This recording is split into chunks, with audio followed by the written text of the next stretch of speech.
ಹಾವೇರಿ ಜಿಲ್ಲೆಯ ಜನತೆಗೆ ಇನ್ಕ್ಲೂಡಿಂಗ್ ಎಲ್ಲ ಪಕ್ಷದ ನಾಯಕರಿಗೆ, ಶಾಸಕರಿಗೆ, ನನಗೆ ನಿರಾಶೆ. ಅವತ್ತು ಸಾರ್ವಜನಿಕವಾಗಿ ನಾವೆಲ್ಲರೂ ಕೂಡ ಸೂಪರ್ ಸ್ಪೆಷಾಲಿಟಿ ಆಸ್ಪತ್ರೆ ಬೇಕು, ಯಾಕೆ ಬೇಕು ಅನ್ನೋದನ್ನು ಕೂಡ ಹೇಳಿದ್ವಿ. ಅದಕ್ಕೆ ಬಹಳ ಸಕಾರಾತ್ಮಕವಾಗಿ ಅವರು ಸ್ಪಂದನೆ ಮಾಡಿದ್ರು. ಜನರ ಮನಸ್ಸಿನಲ್ಲಿ ಆಸೆ ಹುಟ್ಟಿಸಿದ್ರು.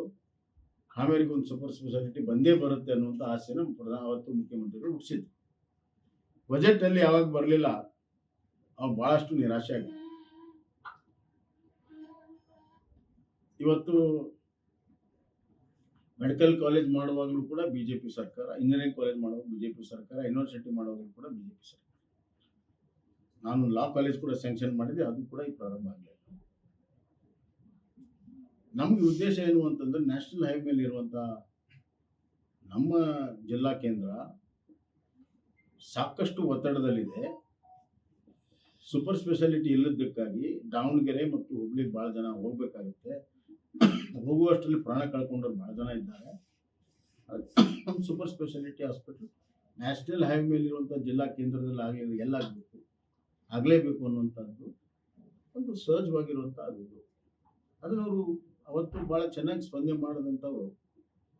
ಅವರು ಕೇವಲ ಮಾತಿನ ಲಿಂಪ್ ಸಿಂಪತಿ ಅಂತಾರಲ್ಲ ಇಂಗ್ಲೀಷ್ನಲ್ಲಿ, ಆ ಥರ ಒಂದು ಮಾತಾಯಿತು, ಕ್ರಿಯೆ ಆಗಿಲ್ಲ. ಈಗಲೂ ಕೂಡ ಅವ್ರು ಮಾಡಿರುವಂಥ ಅನ್ಯಾಯವನ್ನು ಅರ್ಥ ಮಾಡಿಕೊಂಡು ಅವರು ಸೂಪರ್ ಸ್ಪೆಷಾಲಿಟಿ ಹಾಸ್ಪಿಟ್ಲಿಗೆ ಸ್ಯಾಂಕ್ಷನ್ ಕೊಡಬೇಕು ಮತ್ತು ಅದಕ್ಕೆ ಹಣವನ್ನು ಒದಗಿಸಬೇಕು. ಸಪ್ಲಿಮೆಂಟ್ರಿ ಬಜೆಟಲ್ಲಿ ಅದಕ್ಕೆ ಹಣ ಒದಗಿಸಿದರೆ ಸಾಕು, ಕೆಲಸ ಪ್ರಾರಂಭ ಆಗುತ್ತೆ. ಈಗ ಬಜೆಟ್ ಒದಗಿಸಿದರೆ ಚೆನ್ನಾಗಿತ್ತು, ಆಗಿಲ್ಲ. ಸಪ್ಲಿಮೆಂಟ್ರಿ ಬಜೆಟಲ್ಲಿ ಅದು ಒದಗಿಸಲಿ.